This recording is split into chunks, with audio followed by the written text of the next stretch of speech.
Good morning. Welcome back to the Valley today. Well, the Valley City Public Library first opened their doors in 1903. Now, more than 100 years later, the roof is in need of some major repairs. The Valley News team's Anna Ball-Weber saw firsthand how the community is joining together to help light up the library. Take a look.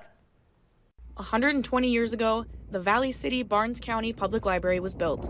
This was all made possible with some extra special reinforcement. Andrew Carnegie. He agreed to provide $15,000 to build our library. So the library opened in 1903. And almost everything remains in its original form. Now, only one of 3 remaining Carnegie libraries in the entire state, maintaining a building this historic requires some work. Ours is in the most original state yet. Like, we have the original circulation desk, we have the original card catalog, we have all of those kind of historic things still there. And bringing back that true history is now the end goal. They're aiming to uncover a dome, which hasn't seen the light of day for over 60 years. You can see the dome outside, but Tulp explains the bigger picture of possibly uncovering it. Historically, it'll bring that back to what it was originally intended to be. A project 1 year in the making, board members are now working with the community to help raise funds.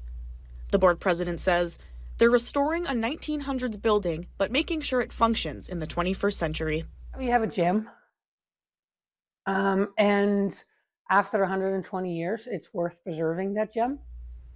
Keeping Valley City's little slice of heaven and history together. And their favorite part of the building are the people in it. This is not my library. It's not Anita's library. It's our library. It's our community's library. In Valley City, North Dakota, Anna Ball-Weber, Valley News Live.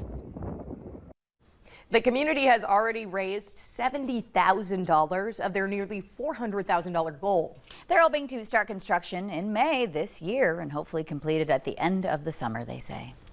Valley Today's Tina Miller will be live after the break to tell us about an event in Fargo that's mixing wine tasting and sound immersion.